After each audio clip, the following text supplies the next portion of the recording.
Hi, I'm Dr. David Ortiz-Melo. I'm one of the nephrologists at Duke Health. I'm an assistant professor of medicine at Duke University, and I am also the medical director for the Duke Onco-Nephrology Clinic. It is my real pleasure to be here today with you to talk to a little bit about a topic I feel very passionate about, and it's the very complex relationship between cancer and the kidney.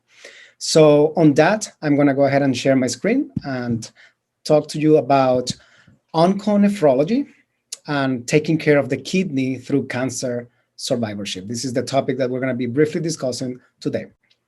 Before we start, I have no disclosures. The kidneys, before we dwell into the topic of the kidney and cancer and how to protect them, I want to spend a few minutes talking about what are the kidneys and what do they do. We all have usually two kidneys, one right and one left, and they're about the size of your fist. Some people have one kidney, either because they are born with one kidney or one kidney is removed due to surgeries for cancer or for infections, or because they decided to donate to a loved one. But most of us do have two kidneys. And the main job of the kidney is to keep your body clean and healthy, so to speak. And the way they accomplish that is by removing from your body all the waste and toxins that we produce on a daily basis. We all produce waste from medications that we take, from food that we eat. And again, our bodies on a daily basis generate waste and toxins. So the kidneys are key removing that. Another important thing that the kidneys do is the removal of extra water from our system. So that is water that you drink, any beverage, any water extracted from food. And our body also creates water on a daily basis that the kidneys handle. And it is precisely the combination of waste, toxins, and extra water that we call urine. So yes, the kidneys make urine, but by making urine, they are addressing these two important things, which is ultimately the goal to keep the body healthy and clean. We typically think about the kidneys as a very sophisticated filter. And yes, I have mentioned that removal of waste and toxins is probably the most important function of the kidneys, but there are other things that the kidneys do that you probably are not aware of. For example, the kidneys are key regulating blood pressure in our bodies. That is, if your blood pressure happens to be low because you are dehydrated or you're not eating enough or having diarrhea with increased water losses, the kidneys have the capacity to restore and maintain your blood pressure. In other situations, for example, if your blood pressure is very high, the kidneys play a key role by doing some hormone release and protect you from very high swings on your blood pressure. So overall, they play a key role keeping the blood pressure within normal range. Also, the kidneys help you produce blood. And the way the kidneys do that is by producing a hormone that is called erythropoietin, or EPO for short. And this is a hormone that is produced in specific cells of the kidney that eventually goes to the bone marrow and tells the bone marrow, let's produce more blood. And that is an important function of the kidney. Also, the kidneys promote bone health. There are several hormones that regulate your bone mineralization and growth. One of them is vitamin D, and the other one is parathyroid hormone. And those two hormones play a key role in kidney function. And the kidneys also regulate calcium and phosphorus that ultimately require to keep your bone health through the mineralization process. And then finally, the kidneys are important regulating electrolyte, water, and acid-base balance. So kidneys are important, making sure that you do not have a lot of potassium in your blood, for example, that the amount of chloride and other electrolytes are kept within healthy levels. So it is then understandable that when we have someone with kidney disease, the manifestations of the kidney disease are going to be a reflection of the kidney's inability to do any of these actions. For example, when the kidneys are no longer able to remove waste and toxins, patients enter into a state that we call uremia. Uremia is nothing more but a state of waste and toxin accumulation. And this can cause significant constitutional problems, such as feeling tired all the time, nausea, vomiting, fatigue, etc. Because of lack of blood pressure regulation, it's not uncommon then that patients with kidney disease present with difficult to control high blood pressure or hypertension. Lack of EPO or erythropoietin production then translates in patients with kidney disease to commonly present with anemia. And anemia by itself adds to the constellation of symptoms and manifestations of kidney disease, including fatigue and even shortness of breath.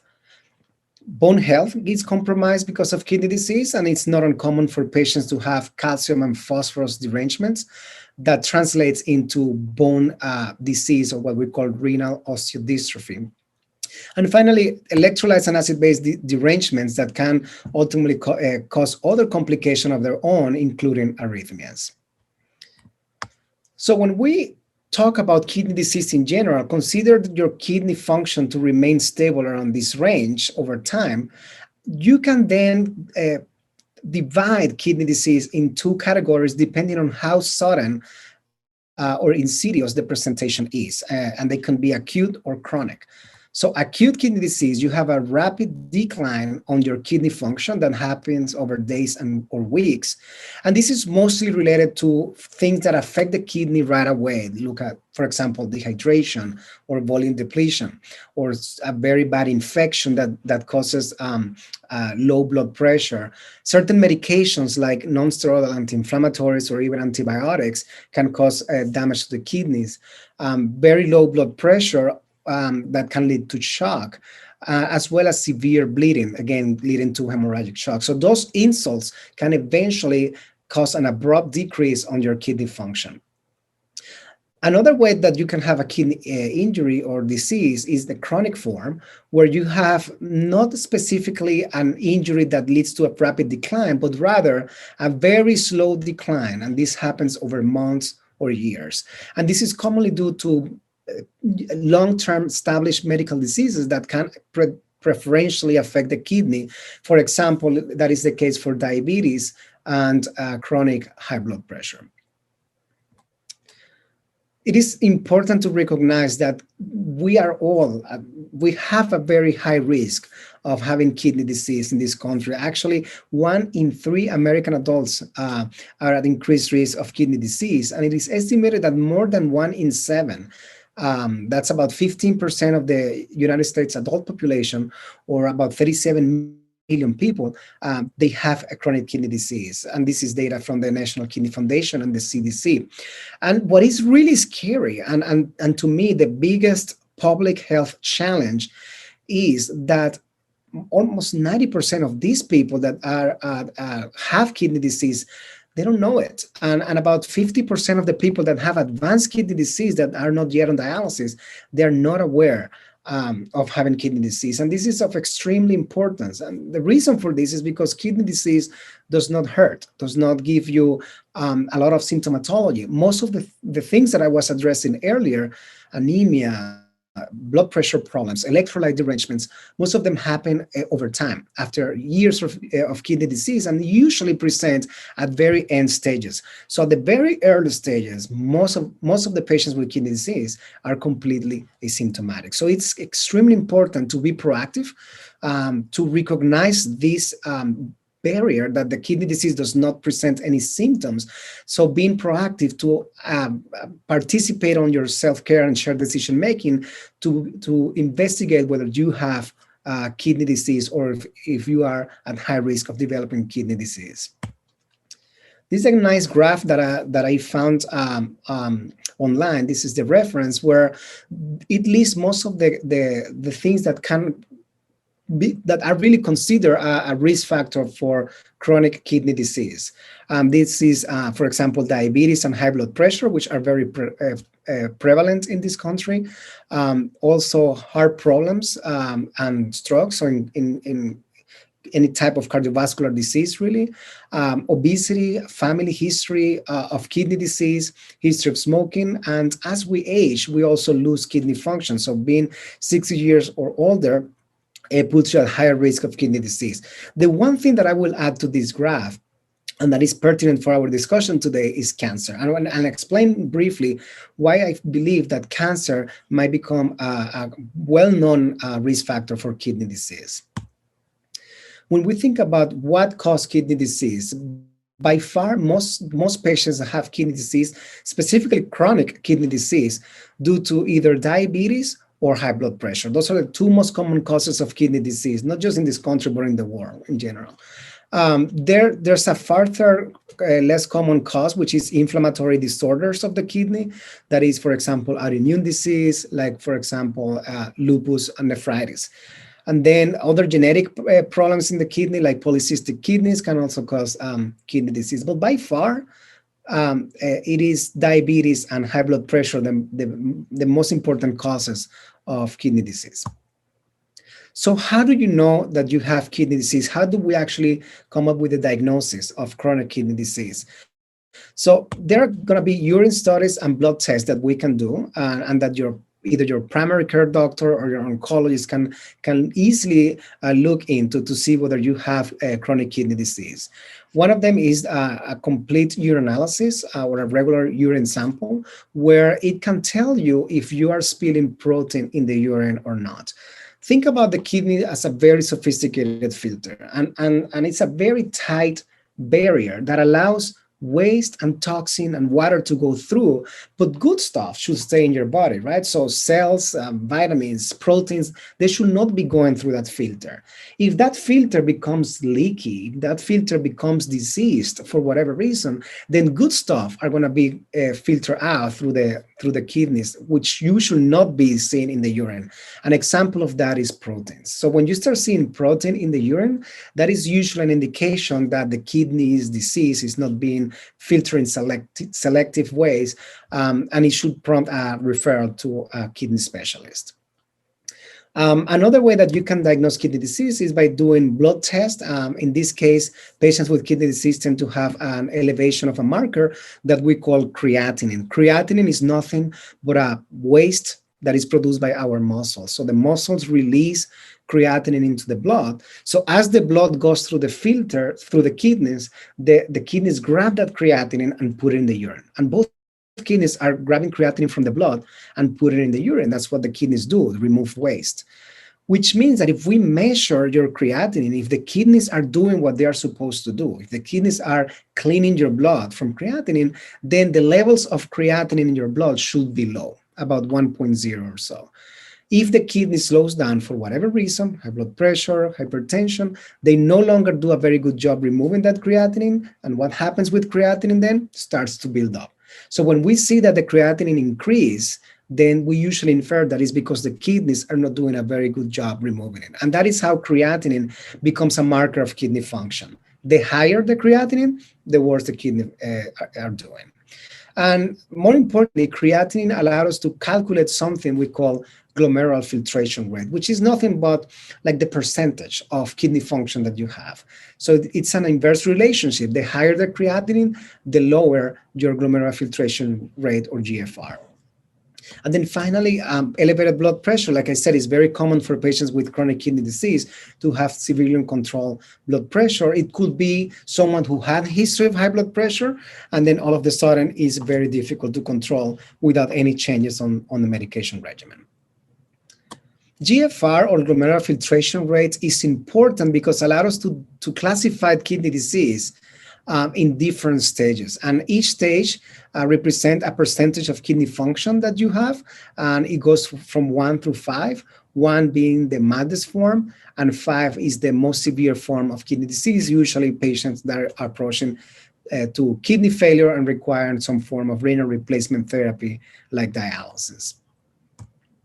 And the importance of this, the importance of knowing your stage and the importance of knowing whether you are spilling protein in the urine or not, is because we can estimate what is the risk factor that you have for the development of renal failure or kidney failure.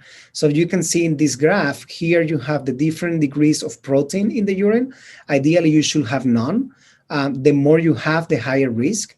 And here you have the different stages, 5 being the worst. And you can see that those with lowest GFR and highest amount of protein in the urine are at higher risk of progression of kidney failure compared to those with no protein and very low glomerular filtration rate. So that's how we use urine test and blood to not only diagnose kidney disease, but also to kind of give you a prognosis of the implications that this diagnosis may have in the future.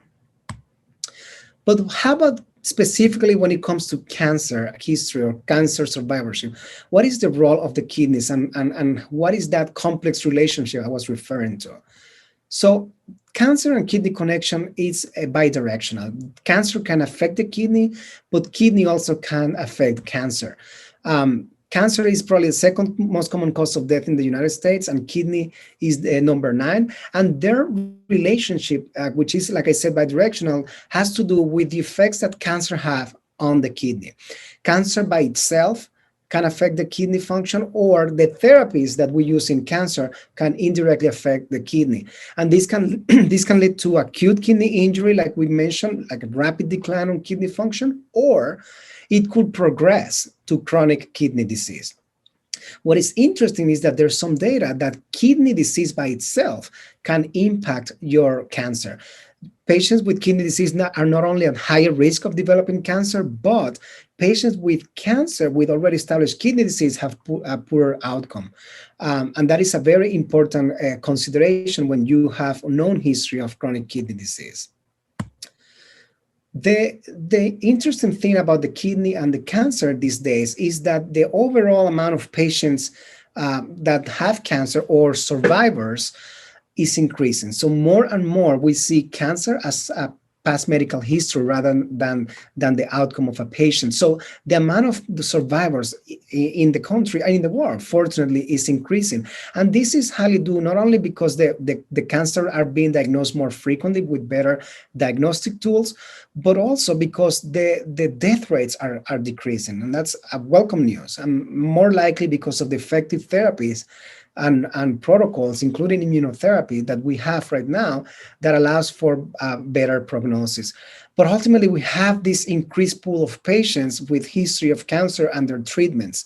And that can impact the kidney in different ways. So like I said, the cancer by itself can cause kidney injury, and that kidney injury can progress to chronic kidney injury.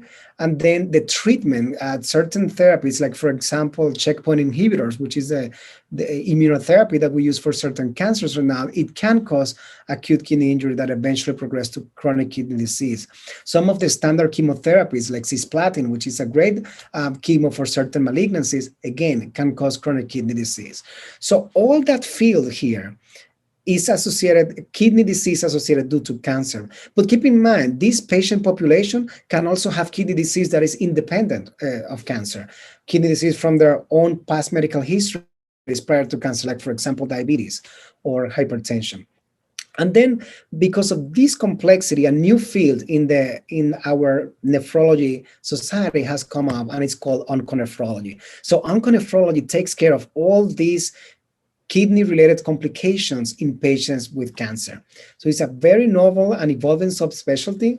And the important thing of this is that it addresses the question, the management, the communication with this very complex patient population. So clinically, we focus on all aspects of kidney disease in patients with cancer. That is electrolytes abnormalities, risk of progression of kidney disease, patients that had kidney cancer and underwent removal of a kidney, so they have higher risk of kidney disease. Kidney disease due to immune checkpoint inhibitors or other abnormalities. What we call paraneoplastic kidney disease, which is usually some forms of acute injury that we see in leukemias, lymphomas, etc. And this allows a very comprehensive team approach with the onconephrologists helping the cancer care teams to prevent kidney problems or to resolve them as they arise. The exact prevalence of kidney disease in patients with cancer is not entirely known. These were 2 studies that were done in France, the IRMA studies that look into that. What was the prevalence of chronic kidney disease in patients with any type of cancer? And they found that about 50% of patients have some form of decline of GFR or kidney disease. Of those, about 12% have established kidney disease with a GFR less than 60. And again, the importance of having or not having a decreased GFR at diagnosis is this: survival rates. So when you have a GFR or kidney function that is normal, the overall survival seems to be better compared to those in the red line here that have a GFR that is lower, suggesting that they have kidney disease at the moment of diagnosis. Kidney disease also can impact the overall outcome and management of cancer patients. When you have kidney disease, the increased risk of toxicity from chemotherapy is higher. Kidney disease leads to cancer therapy interruptions. So there are great therapies for a particular cancer that we have to stop because of the kidney disease. Also, dose reduction or use of an alternative and sometimes suboptimal regimen is required. Increase on hospital length of stay, cost on mortality in patients with kidney disease and cancer. And finally, a very important aspect in research is that some trials do not allow patients with kidney disease to be part of their clinical trial. So it limits patient participation, and with that, limit options for therapies in patients with very advanced cancer. So what I do at Duke Onco-Nephrology Clinic, we manage patients with AKI or CKD. We also address electrolyte disturbances. Sometimes patients have very low magnesium as a side effect of medications, low phosphorus, potassium issues, etc. We also address kidney injury that is related not to the cancer itself, but to the therapy. Like I mentioned, immunotherapy with checkpoint inhibitors is a common one. Chronic kidney disease due to total or partial removal of the kidney, like that we call nephrectomy, that is usually done in patients with kidney cancers. We assist with the dosing and the timing of chemotherapy in patients with kidney disease. And finally, we have a specialized paraproteinemia clinic where we specifically see patients with kidney disease due to multiple myeloma, amyloidosis, or monoclonal gammopathy of renal significance. So as a survivor, how can you take better care of your kidneys? What can we do to prevent kidney disease to become an issue? Or if it is already diagnosed, what can you do to prevent progression to kidney failure and need for dialysis?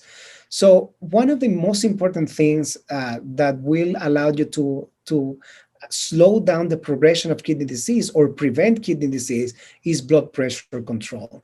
Because uncontrolled blood pressure can accelerate loss of kidney function. So you really want to have your blood pressure within good range. The goal is 120/80 or less. That is the guidelines recommendations. I'm gonna clarify something here that is very important. When it comes down to kidney disease and blood pressure, the lower is not necessarily the better. In other words, some patients with kidney disease could not afford to have a blood pressure of the top number in the 90s and the bottom number in the 50s, because very low blood pressure can also affect the kidneys. See, the kidneys need that nice blood supply. So when you don't have a blood pressure, they don't feel that blood supply. So you can have what we mentioned earlier, an acute kidney injury, a sudden drop on your kidney function. Now, high blood pressure, it can affect the kidney also, but long term, usually takes months or years to develop kidney disease. So you have to find a happy medium when it comes to blood pressure. What I usually tell my patients is try to get the blood pressure as close to 120/80 as possible, knowing that you do not want to have persistently high blood pressure, but also, and definitely, I don't want them to have episodes of very low blood pressure. Now, how can you know that you are having low blood pressure? Well, you check your blood pressure regularly at home. That's obviously very important. You need to know your numbers, but also you want to make sure that there are certain symptoms and signs that can suggest that your blood pressure is low. For example, if you're sitting down and you stand up and all of a sudden you feel lightheaded, that usually indicates that your blood pressure is dropping. So it's a good idea to check your blood pressure in that circumstances. And if you are taking medications for blood pressure and you're feeling lightheaded all the time, it will be important to discuss that with your doctors to make sure that they can adjust your blood pressure medications if needed. Similar to kidney disease, having high blood pressure generally does not cause any symptoms unless it's extremely high, and you can have some form of headaches and lightheadedness or complicate with a stroke or chest pain with a heart attack, but that usually happens in very high ranges. My recommendation, again, know your numbers. The more you check your blood pressure, the better you understand how is your baseline. And when you feel different, what is impacting those symptoms? It could be your blood pressure.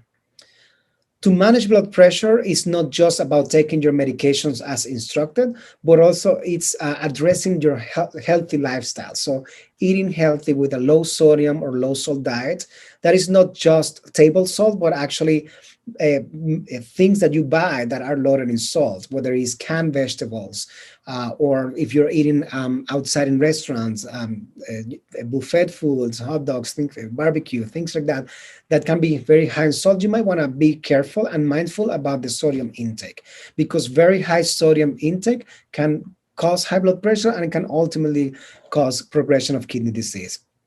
We also recommend regular exercise and weight loss that usually has been shown to improve blood pressure, as well as smoking cessation. How about diabetes or blood sugar management? So, like I mentioned, diabetes is probably the most common cause of kidney disease. So you definitely want to make sure that if you don't have diabetes, that you screen for diabetes on a regular basis if you have any risk factors, and if you have diabetes, to make sure that these ones are well controlled. Uncontrolled diabetes can accelerate like high blood pressure. It can accelerate kidney function. And like I mentioned, is the most common cause of kidney disease, what we call diabetic kidney disease. To manage diabetes, you want to make sure that you know your A1C or hemoglobin A1C, and it should be less than 7%. You want to follow also a diet that is healthy, low in carbohydrates, and monitor your blood sugar at home on a regular basis. Most patients with diabetes and kidney disease should be on a class of medications that is called ACE inhibitors or ARB, that's angiotensin 2 receptor blockers. You might want to discuss this with your primary care doctor or oncologist or nephrologist if you have one.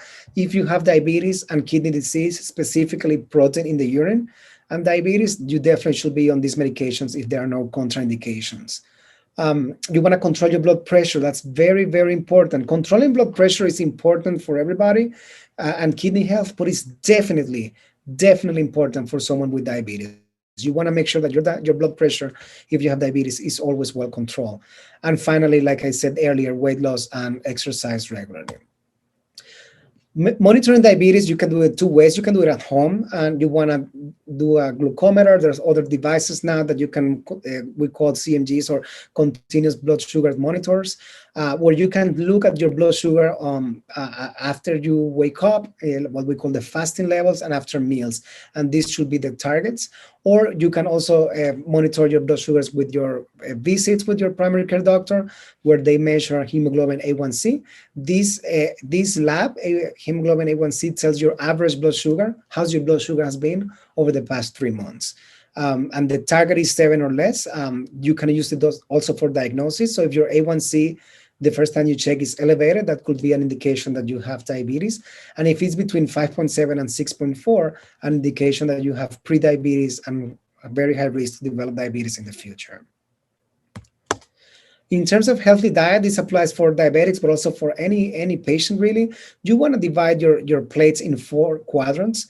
One quadrant will be for your healthy carbs, one quadrant for your proteins, and then 2 quadrants for non-starchy vegetable. So if you have a meal, it will look like this. We recommend to drink your water or most of the time, and avoid sodas or high caloric beverages.